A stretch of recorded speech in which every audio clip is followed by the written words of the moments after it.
Tyreek Stevenson, have a day. Got to make that catch, but he's a player. He is clearly an NFL corner. There's no doubt about it. And it's so interesting, too, because when they drafted him, I was like, that's a really interesting choice. Like, he's definitely got ball skills. He is a guy that in college, after moving around a little bit, found himself and became one of those guys, like a playmaker corner type dude. And I was thinking for their system, and I'm not trying to cast aspersions upon cover two corners, but usually they are kind of system-y. A cover two corner is usually big and long, can drop to a landmark, read the flat, secure the tackle, strip the ball. In the perfect ideal world, that's Charles Tillman, who was also really good when you would single him up on particular players. Go search him versus Megatron if you're not convinced by all of that. But it was cool to see Tyreek Stevenson in the game. He was great. He did all sorts of cool stuff inside of it. 7 tackles, a tackle for loss. He broke up a pass that should have been an interception by him. Got to make that play. But he played great. So it made me think about conversations that we've had with some of our experts about adding someone like that to a defense where it doesn't look like he fits, but he fits. Nate Tice was on our show back after the draft, and he explained why he wasn't worried about Stevenson's fit. I think he kind of has that more man single high ability. I don't even say single high, but because what Eberflus likes to run a little bit is even in quarters, you're manned up. You're one-on-one with the outside receiver. So I see him better at that. And I think maybe people think the cover two translation is because he's more of a, he likes to get in the receivers' faces. So I think he just likes being physical, at least pressing. But I think that he still has to work a little bit on against the run, as tackling and all that, maybe some of the eyes. So I see him more as a man corner outside lockdown type that you use. And when we say man, that still applies to cover 3 and cover 4, the zone stuff that they run too, just because of the asks of those corners. So that's how I see him. But he has some toughness to him, some swagger. But I really like that more. Just man, let him get in guys' faces, but I can see the cover 2 stuff because of some of that physical. Yeah, I'd rather start with the man skill, right? I mean, if you can, it's so much harder, right? If you can flip your hips and run with a guy, I can teach you to drop to a landmark and read your keys, right? And stare downhill. Yes, it's way easier, and he has the mindset to tackle. It's just that he's got to get more consistent with it. But yeah, it's way harder, and you need way more skill. Just think in basketball. What was harder in basketball? Playing man coverage or man defense, right? Manning the guy up as opposed to a 2-3 zone. That's usually like, all right, arms up. All right, arms up. We'll just move here, shuffle here, shuffle here. Same thing in football. It's just a little harder ask, and I'd much rather have the guy that's better in man and teach him how to do the zone stuff. So that's what we saw. We saw Tyreek Stevenson kind of show what he could do inside of the game, and that was great to see. He wasn't the only defender. No, Kyler Gordon was laying wood to people. Mm-hmm. If you looked at it was Herb Howard. Herb Howard was walking us through that on Friday, where Kyler Gordon, as the season went along last year, started to get more comfortable playing inside.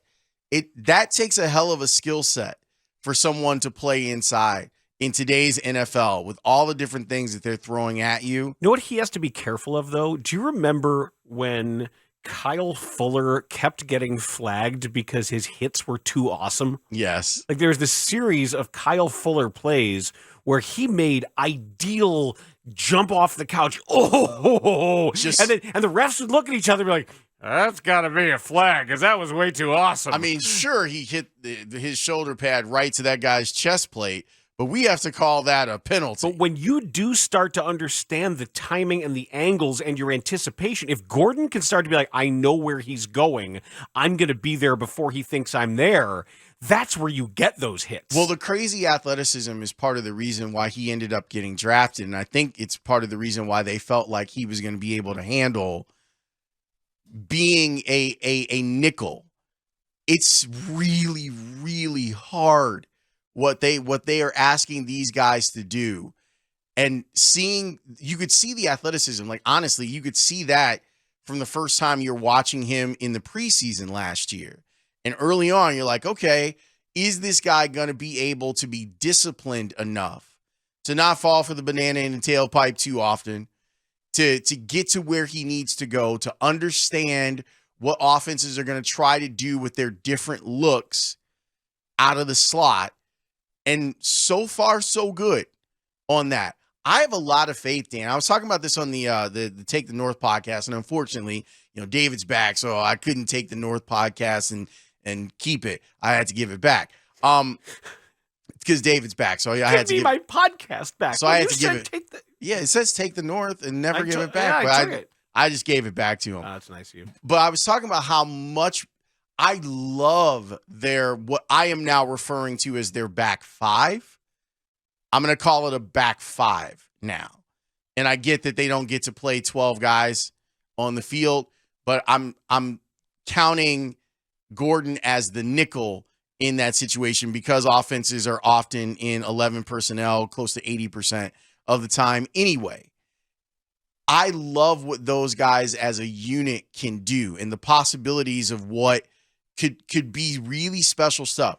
My concern, and it was helped by what we saw in the preseason game, but my concern is if the Bears' defensive line isn't strong, if they aren't getting enough push, if they aren't doing a good job against the run, eventually your linebackers in that back five are going to wear out because they're coming downhill and they're making tackles all day. Not just that, they're on the field too long. They're on the field too long, or they're targets because a running back is broken through, and now instead of attacking, they have to be absorbing, catching, chasing.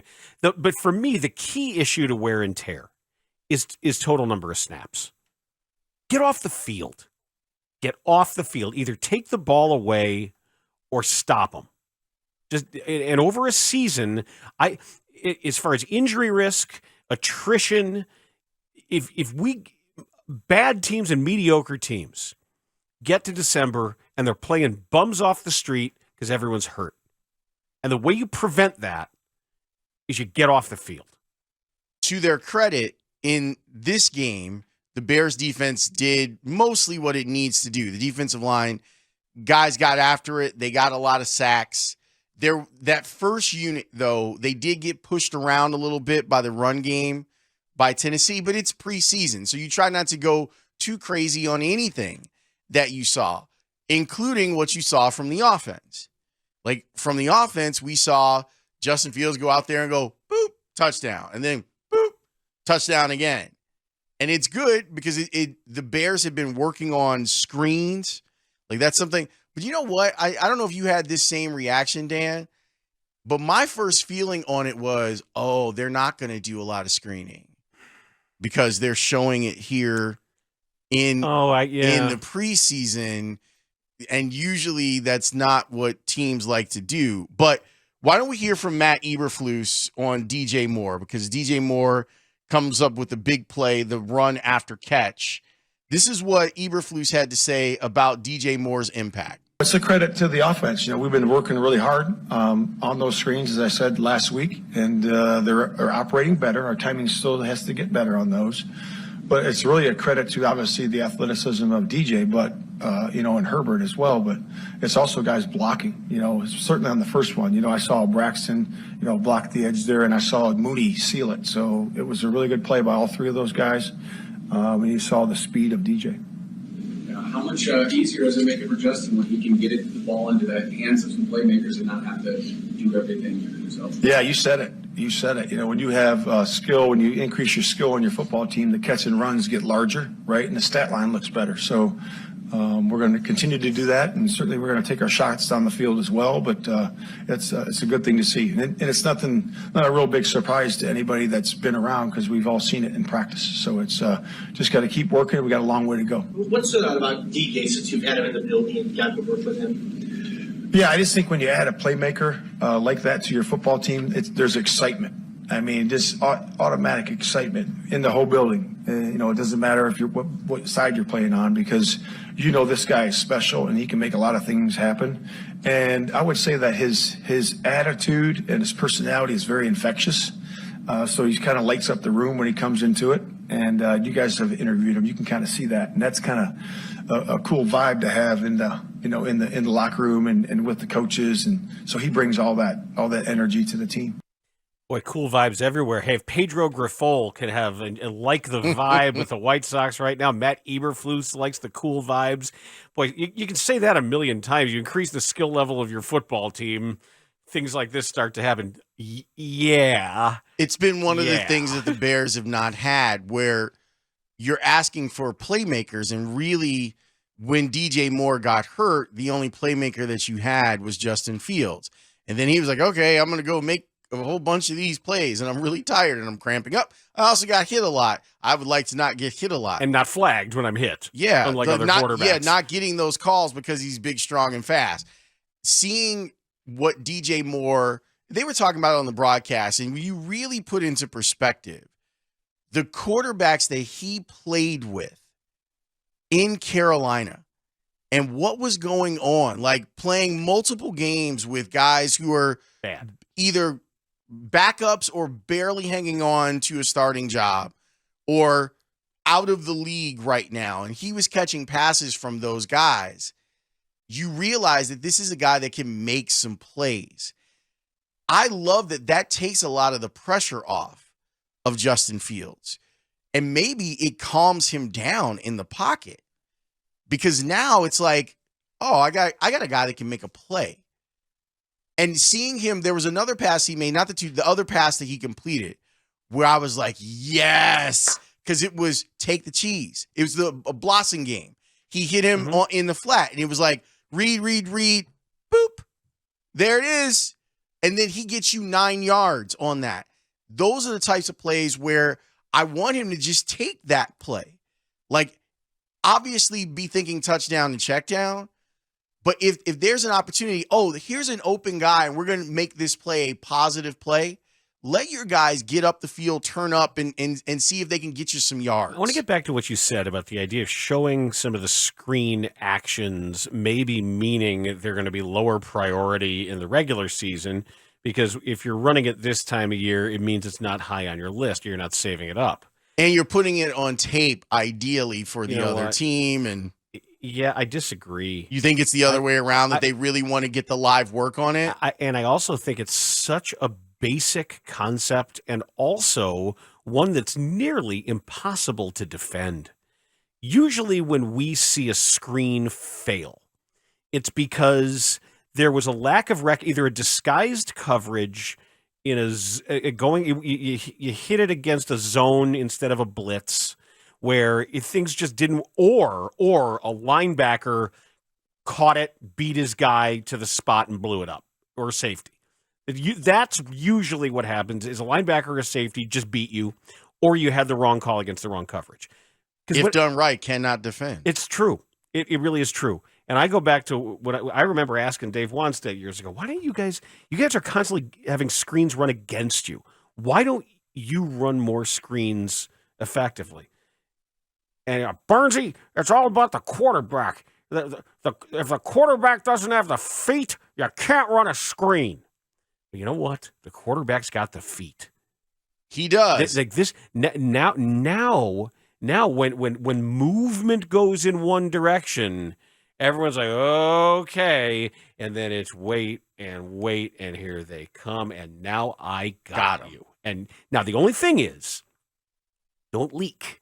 That the concern is, and there were a couple, I don't know if it was Whitehair, there were a couple of little I like them, like the offensive line on both of those plays did an exceptional job. And if they can maintain getting downfield and hurting people. It's not just that, it's the discipline to wait. Yep, you got to wait. A lot of guys get too eager. You got to shuffle out there. Especially when they realize, and the problem is when you know you've got them. And if you get him in a blitz, and then not only do you think, oh, shoot, it's a blitz, that's when you're counting on the quarterback to just wait, and maybe take a hit.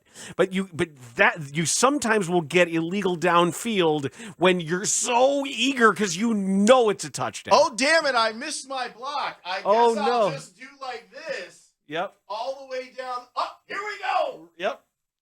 Fire out. And then you go get a one-on-one with a corner and you drive him into the seats.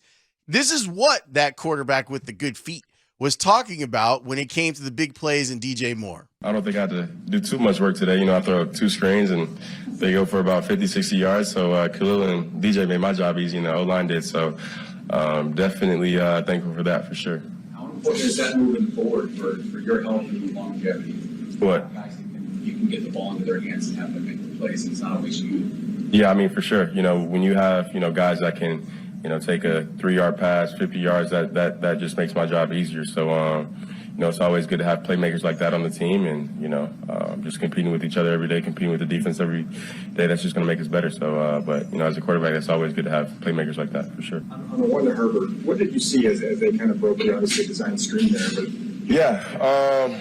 So actually, I think after I threw it, I was looking around for a flag because I was looking for ineligible man downfield because that was a screen. But so they just blitzed back on that, and I had to kind of escape the pocket a little bit. But I threw it to him, and then he just took it down the field. But that's pretty much all that happened. Timing a little disrupted. Is that why you were? Yeah, it was disrupted. So the guy that had man on Khalil, or the guy that was on the backer that was on Khalil's side, he blitzed it, and then the other backer, when he saw him blocking, he added on too. So that's why it took a lot longer than normal. So the screen usually doesn't take that long, but of course, when you get a blitzer to his side, he has to bluff and run the screen. So yeah. Do you know what that play's happening to DJ? Like, can you take us into your mindset? I'm sorry. When you throw the ball to DJ, can you Yeah. just take us into your mindset? It happens so early in the quarter. It's something we haven't really. You talking about on the play? Yeah. I mean, as a receiver, first catch going 60 yards. You can't really draw it up better. So that's awesome. I told him that might be legendary right there. So I know he was excited. He went to the bench and he was like, "Yeah, it's like I'm done. I'm done for the rest of the game." So that was just cool to see. But I'm definitely excited, for the weeks to come, and just going to take it day by day and get better each and every day. So It's a beautiful thing when you have the right call for whatever the defense is. And granted, this is not game plan. Like the Titans didn't game plan the Bears, but you are trying stuff and you try and blitz. When you've got that call on with a blitzing linebacker and you've got the screen call. That's what I'm saying. That's when you're like, oh, boy, here we go. Now we got you, because now that guy, he is pinned. He's behind the play and he's pinned. And if your offensive linemen get out and do what they need to do with a good runner who's got good feel for where defenders are and how to set up blocks, that bleep is impossible if you call it at the right time. And they did. Now, in a game that you're playing against a game plan opponent, it's going to be on their radar. And that linebacker might go, wait a minute, something's wrong here. Backpedal, backpedal, backpedal, and then try to blow up the screen. Where on a play like that, that guy's so excited. It's the first preseason game. Like, I'm going to go get Justin Fields. And then you're like, oh, bleep. Like, I'm sure that's what he was thinking as the ball's like going over him. It's like, I fell for the banana in the tailpipe, and there goes that guy for 50 yards and a touchdown. It's fun to watch.